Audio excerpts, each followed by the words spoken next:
The moment has come. ಆ ಸಮಯ ಬಂದಿದೆ.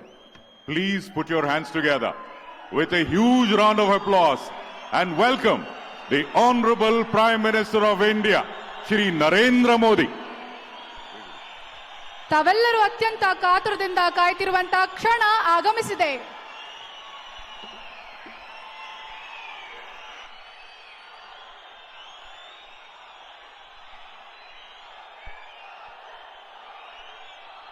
भारत माता की, भारत माता की। ಕರ್ನಾಟಕದ ಸಮಸ್ತ ಜನತೆಗೆ ನನ್ನ ಕೋಟಿ ಕೋಟಿ ನಮಸ್ಕಾರಗಳು.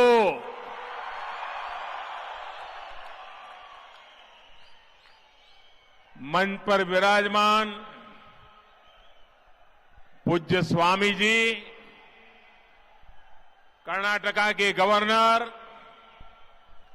श्री थावरचंद गहलोत जी, यहां के लोकप्रिय मुख्यमंत्री श्री बसवराज बोम्मई जी, पूर्व मुख्यमंत्री श्रीमान येदियुरप्पा जी, केंद्रीय मंत्रिमंडल के मेरे सहयोगीगण, राज्य सरकार के मंत्री, सांसदगण, विधायकगण, अन्य सभी महानुभाव और विशाल संख्या में पधारे हुए मेरे प्यारे भाइयों और बहनों,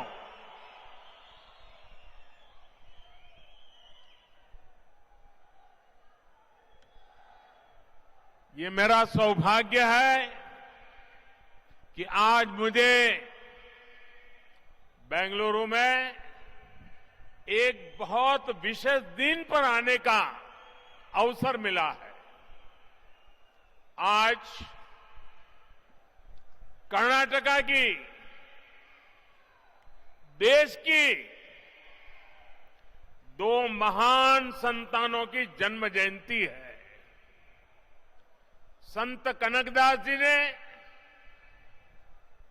हमारे समाज को मार्गदर्शन दिया, तो उनके ओवावाज ने हमारे गौरव, हमारी संस्कृति की सुरक्षा के लिए योगदान किया। मैं इन दोनों विभूतियों को पुनः एक बार नमन करता हूं। साथियों, आज इन महान विभूतियों को सम्मान देते हुए हम बेंगलुरु के कर्नाटका के विकास और विरासत दोनों को सशक्त कर रहे हैं। आज कर्नाटका को पहली made in India Vande Bharat train मिली। ये ट्रेन चेन्नई, देश की स्टार्टअप कैपिटल बेंगलुरु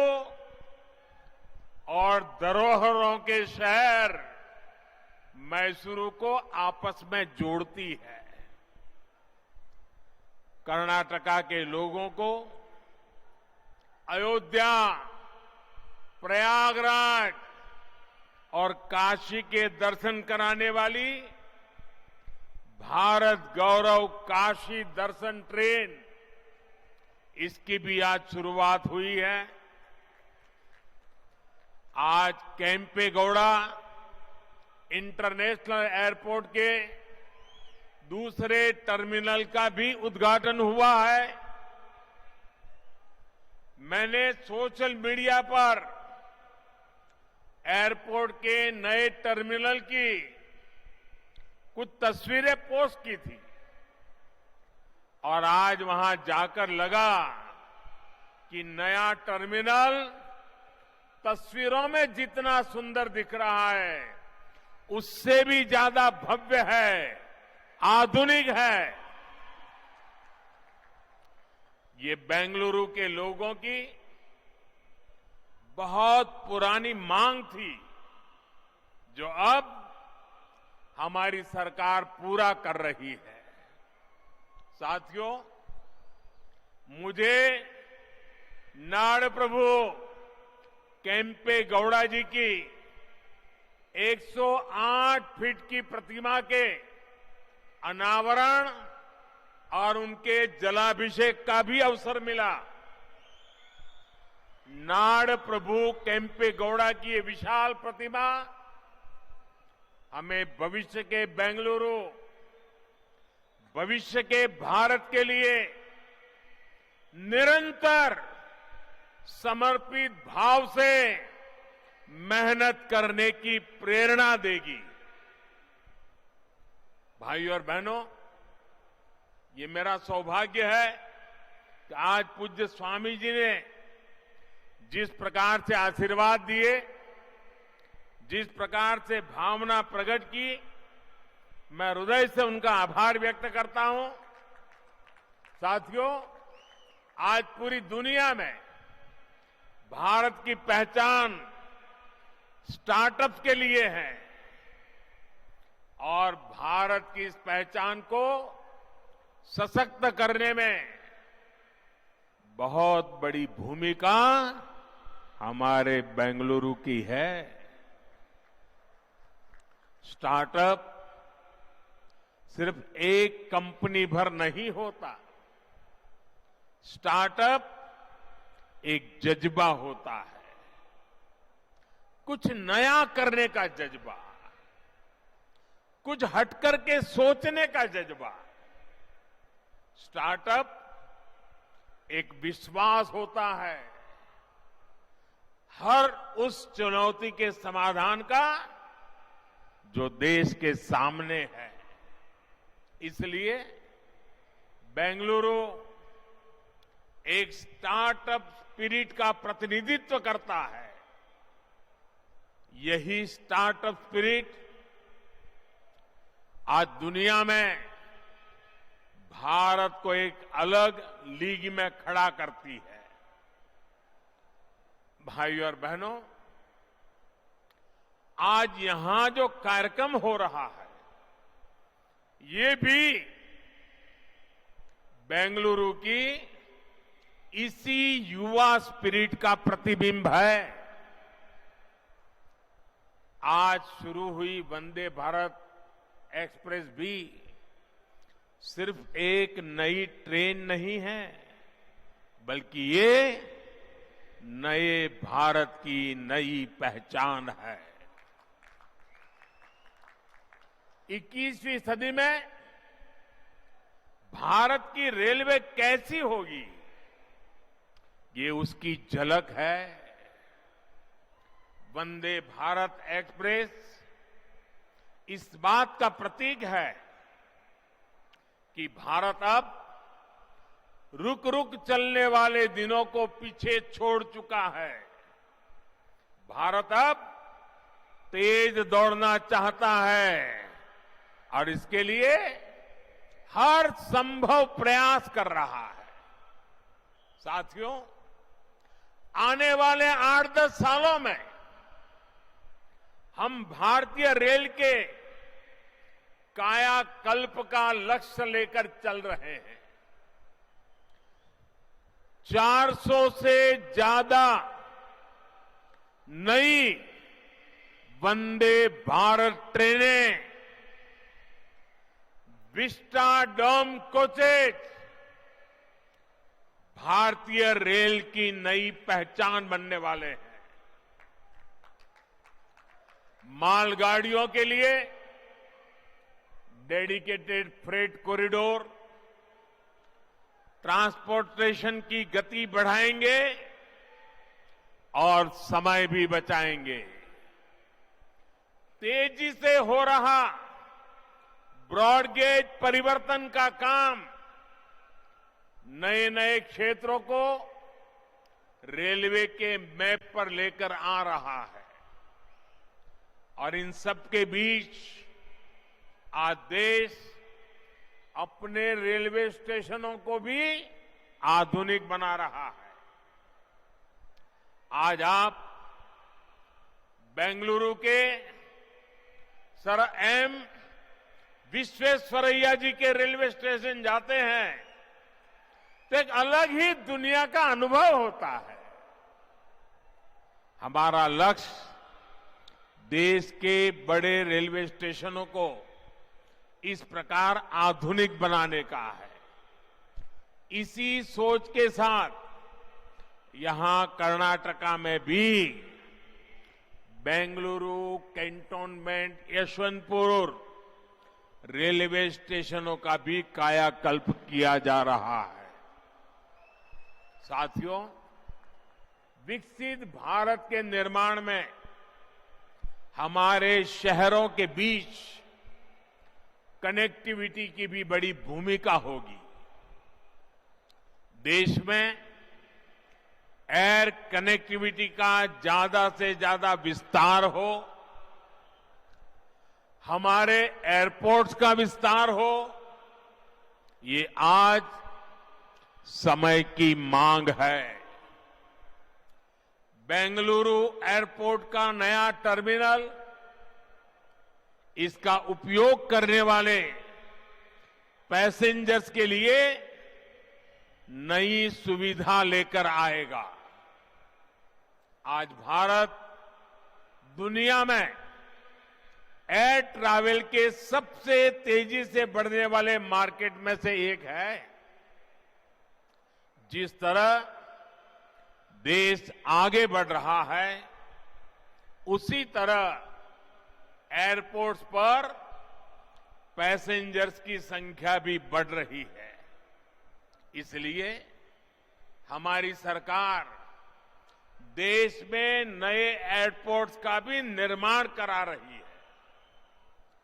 2014 से पहले देश में 70 के आसपास एयरपोर्ट थे, 70। अब इनकी संख्या 140 से ज्यादा हो गई है, डबल।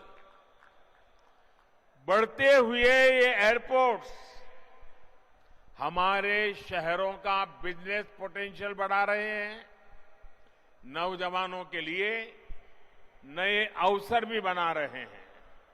साथियों, आज पूरी दुनिया में भारत में निवेश के लिए जो अभूतपूर्व विश्वास बना है, उसका बहुत बड़ा लाभ कर्नाटका को भी मिल रहा है। आप कल्पना कीजिए, बीते 3 वर्ष जब पूरी दुनिया कोविड से प्रभावित रही, तब कर्नाटका में लगभग 4 लाख करोड़ रुपए का निवेश हुआ। पिछले वर्ष एफडीआई को आकर्षित करने में कर्नाटका देश में अग्रणी रहा है। और ये जो निवेश हो रहा है, ये सिर्फ आईटी सेक्टर तक सीमित नहीं है, बल्कि बायोटेक्नोलॉजी से लेकर डिफेंस मैन्युफैक्चरिंग तक यहां विस्तार हो रहा है। देश में एयरक्राफ्ट और स्पेसक्राफ्ट इंडस्ट्री में 25% हिस्सेदारी ये हमारे कर्नाटका की है। देश की सेना के लिए जो एयरक्राफ्ट और हेलीकॉप्टर हम बना रहे हैं, उसमें से लगभग 70% यही बनते हैं। देश में इलेक्ट्रिक व्हीकल मैन्युफैक्चरिंग में भी कर्नाटका बहुत आगे है। आज फॉर्च्यून 500 कंपनियों में से 400 से अधिक कंपनियां कर्नाटका में काम कर रही है, और ये लिस्ट लगातार बढ़ रही है। ये सब कुछ इसलिए हो रहा है क्योंकि आज कर्नाटका डबल इंजन की ताकत से चल रहा है। भाइयों और बहनों, आज बात चाहे गवर्नेंस की हो या फिर फिजिकल और डिजिटल इंफ्रास्ट्रक्चर के निर्माण की, भारत एक अलग ही लेवल पर काम कर रहा है। आज पूरी दुनिया हैरान होती है जब भारत के डिजिटल पेमेंट भीम यूपीआई के बारे में सुनती है। क्या 8 वर्ष पहले ये कल्पना करना भी संभव था? Made in India, 5G technology, क्या ये सोचा भी जा सकता था? इन सब में बेंगलुरु के युवाओं की, यहां के प्रोफेशनल्स की बहुत बड़ी भूमिका है। 2014 से पहले के भारत में कल्पना से परे थी। इसका कारण ये है कि तब जो सरकारें थी उनकी सोच ही पुरानी थी। पहले की सरकारें स्पीड को लग्जरी तो स्केल को रिस्क मानती थी। हमने ये धारणा बदल दी है। हम स्पीड को भारत की आकांक्षा मानते हैं और स्केल को भारत की ताकत मानते हैं। इसलिए आज भारत पीएम गति शक्ति नेशनल मास्टर प्लान के तहत देश में इंफ्रास्ट्रक्चर का विकास कर रहा है। हम सभी साक्षी हैं कि कैसे अतीत में इंफ्रास्ट्रक्चर के निर्माण में सबसे बड़ी समस्या तालमेल की रहती थी। जितने ज्यादा विभाग, जितनी ज्यादा एजेंसियां, उतनी ही देरी निर्माण में होती थी। इसलिए हमने तय किया कि सबको एक प्लेटफॉर्म पर लाया जाए।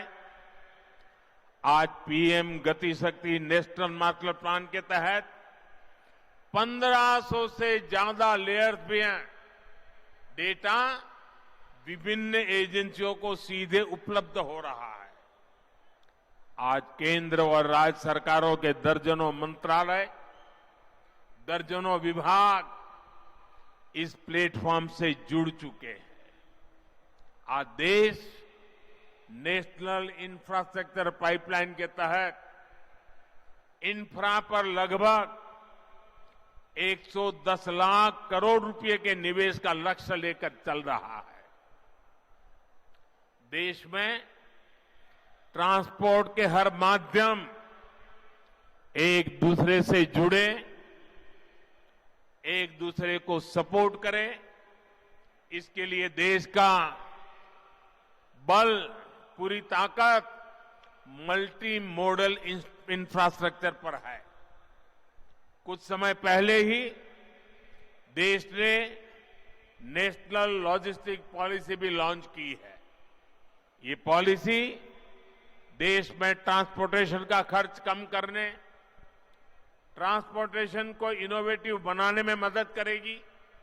साथियों, भारत को विकसित बनाने के लिए फिजिकल इंफ्रास्ट्रक्चर के साथ ही देश के सोशल इंफ्रास्ट्रक्चर का भी मजबूत होना उतना ही आवश्यक है। मुझे खुशी है कि कर्नाटका की डबल इंजन सरकार सोशल इंफ्रा पर भी उतना ही ध्यान दे रही है। बीते 8 वर्षों में देश में गरीबों के लिए 3.5 करोड़ घर बनाए गए हैं। यहां कर्नाटका में भी गरीबों के लिए 8 लाख से ज्यादा पक्के घरों को स्वीकृति दी गई है। जल जीवन मिशन के तहत सिर्फ 3 वर्षों में ही देश में 7 करोड़ से अधिक घरों में पाइप से पानी की सुविधा पहुंचाई गई है। कर्नाटका के भी 30 लाख से ज्यादा ग्रामीण परिवारों तक पहली बार पाइप से पानी पहुंचा है। आयुष्मान भारत योजना के तहत देश के 4 करोड़ गरीबों को अस्पताल में मुफ्त इलाज मिला है। कर्नाटका के भी 30 लाख से अधिक गरीब मरीजों ने ये योजना का लाभ लिया है। मुझे खुशी है कि इन सुविधाओं की सबसे अधिक लाभार्थी हमारी माताएं हैं, हमारी बहनें हैं, हमारी बेटियां हैं। भाइयों और बहनों, आज देश में छोटे किसान हो, छोटे व्यापारी हो, फिशरमैन हो, रेहड़ी पटरी ठेले वाले हो, ऐसे करोड़ों लोग पहली बार देश के विकास की मुख्य धारा से जुड़ रहे हैं। पीएम किसान सम्मान निधि के तहत देश के 10 करोड़ से अधिक किसानों के बैंक खातों में लगभग 2.25 लाख करोड़ रुपए ट्रांसफर किए गए हैं। कर्नाटका के भी 55 लाख से ज्यादा छोटे किसानों को लगभग 11,000 करोड़ रुपए मिल चुके हैं। पीएम स्वनिधि के तहत देश के 40 लाख से अधिक रेहड़ी पटरी ठेले वाले भाई बहनों को आर्थिक मदद मिली है। इसका लाभ कर्नाटका के भी 2 लाख से ज्यादा स्ट्रीट वेंडर्स को हुआ है। साथियों, इस बार 15 अगस्त को लाल किले से मैंने अपने देश की विरासत पर गर्व की बात कही थी। हमारी ये विरासत सांस्कृतिक भी है, आध्यात्मिक भी है। आज भारत गौरव रेल देश के आस्था और आध्यात्म के स्थलों को जोड़ने के साथ ही एक भारत श्रेष्ठ भारत की भावना को भी मजबूत कर रही है। इस वर्ष अब तक देश के अलग अलग हिस्सों के लिए इस ट्रेन की 9 यात्राएं पूरी हो चुकी हैं। शिरडी मंदिर हो, श्री रामायण यात्रा हो, दिव्य काशी यात्रा हो, ऐसी सभी ट्रेनों का यात्रियों को बहुत सुखद अनुभव रहा। आज कर्नाटका से काशी, अयोध्या और प्रयागराज के लिए यात्रा शुरू हुई है। इससे कर्नाटका के लोगों को काशी, अयोध्या के दर्शन करने में मदद मिलेगी। भाइयों और बहनों, भगवत भक्ति और सामाजिक शक्ति से कैसे समाज को जोड़ा जा सकता है, इसकी प्रेरणा हमें संत कनकदास जी से भी मिलती है। एक तरफ उन्होंने कृष्ण भक्ति का रास्ता चुना और दूसरी तरफ कुल कुल कुल वेंदु होड़े दाड़दिरी कहकर उन्होंने जाति के आधार पर भेदभाव को खत्म करने का संदेश दिया। आज पूरी दुनिया में मिलेट्स यानी मोटे अनाज के महत्व को लेकर के चर्चा हो रही है। संत कनकदास जी ने उस दौर में ही मिलेट का महत्व स्थापित कर दिया था। उनकी रचना थी राम धान्य चरिते। उन्होंने कर्नाटका में सबसे ज्यादा पसंद किए जाने वाले मिलेट रागी का उदाहरण देते हुए सामाजिक समानता का संदेश दिया था। भाइयों और बहनों, आज हमारा प्रयास है कि बेंगलुरु शहर का विकास वैसे ही हो जैसे नाड़ प्रभु केम्पे गौड़ा जी ने कल्पना की थी। इस शहर की बसावट यहां के लोगों को केम्पे गौड़ा जी की महान देन है। इस बसावट में उन्होंने जिन बारीकियों का ख्याल रखा है वो अद्भुत, अद्वितीय है।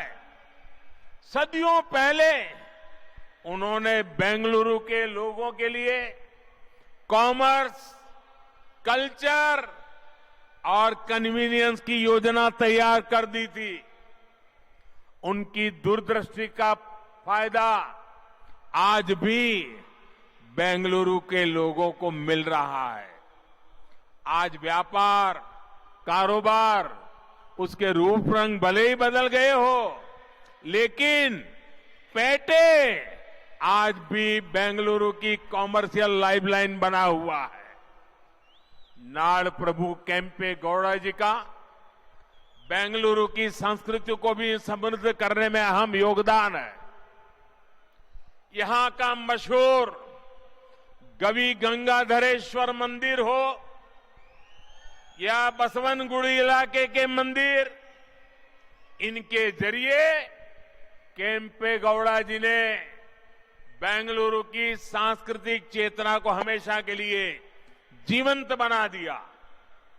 बेंगलुरु शहर के लोग इस शहर की ऐसी बेमिसाल बसावट के लिए केम्पे गौड़ा जी के हमेशा आभारी रहेंगे।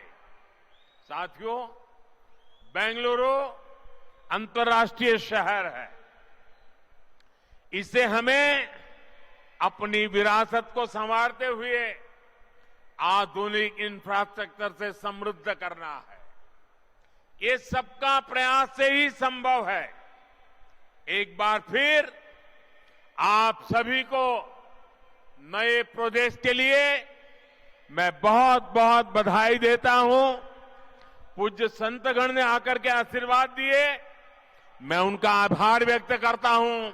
और इतनी बड़ी तादाद में उमंग और उत्साह से भरे हुए कर्नाटका के नौजवान, कर्नाटक की माताएं बहनें, यहां का किसान हमें आशीर्वाद दे रहा है। मैं हृदय से आपका बहुत बहुत आभार व्यक्त करता हूं। धन्यवाद। बहुत बहुत धन्यवाद माननीय प्रधानमंत्री जी। ಬಂಧುಗಳೇ, ಕರ್ನಾಟಕದ ಡಬಲ್ ಎಂಜಿನ್ ಸರ್ಕಾರದ ಕಾರ್ಯವೈಖರಿಯನ್ನ ಮುಕ್ತ ಕಂಠದಿಂದ ಶ್ಲಾಘಿಸಿದ್ದಾರೆ ಸನ್ಮಾನ್ಯ ಪ್ರಧಾನಮಂತ್ರಿಗಳಾದ ಶ್ರೀ ನರೇಂದ್ರ ಮೋದಿ ಅವರು. He has complimented profusely the efforts of the Karnataka government towards contributing a new Karnataka to Navabharata. ಬಂಧುಗಳೇ, ನಾವೆಲ್ಲರೂ ಸಹ ಪ್ರಧಾನಮಂತ್ರಿಗಳಿಗೆ ಜೋರಾದ ಕರತಾಳದೊಂದಿಗೆ please put your hands together and let's thank the honourable prime minister of India Shri Narendra Modi ji. ನಾವೆಲ್ಲರೂ ಎದ್ದು ನಿಲ್ಲುವ ಮೂಲಕ, ಚಪ್ಪಾಳೆಗಳನ್ನ ತಟ್ಟುವುದರ ಮೂಲಕ, ನಿಮ್ಮ ಕರತಾಳಗಳ ಮೂಲಕ ನಿಮ್ಮೆಲ್ಲರ ನೆಚ್ಚಿನ ಭಾರತದ ಪ್ರಧಾನಮಂತ್ರಿಗಳಾದಂತಹ ಶ್ರೀ ನರೇಂದ್ರ ಮೋದಿಜಿ ಅವರನ್ನ ಬೀಳ್ಕೊಡೋಣ. ಈ ಕಾರ್ಯಕ್ರಮದಲ್ಲಿ ಅಪಾರ ಸಂಖ್ಯೆಯಲ್ಲಿ ಭಾಗವಹಿಸಿದಂತಹ ನಿಮಗೆಲ್ಲರಿಗೂ ಮತ್ತೊಮ್ಮೆ ಅನಂತ ವಂದನೆಗಳು. ಖುಷಿಯಾಗಿ